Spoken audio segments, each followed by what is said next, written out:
Namahagi ang Department of Social Welfare and Development o DSWD ng nasa halos 20 milyong pisong halaga ng tulong para sa mga pamilyang apektado ng El Nino sa 3 probinsya sa Bicol sa nakaraang 2 linggo.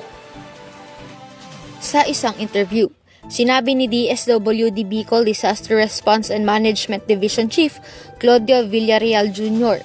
na patuloy ang kanilang paghahatid ng suporta sa mga naapektuhang local government units o LGUs sa pamamagitan ng Family Food Packs o FFPs. Sa Adi Villarreal, 28,851 na food packs ang naibahagi simula April 20 sa Albay, Camarines Sur at Masbate, habang sa Sorsogon naman ay kukunin ito sa mga warehouse.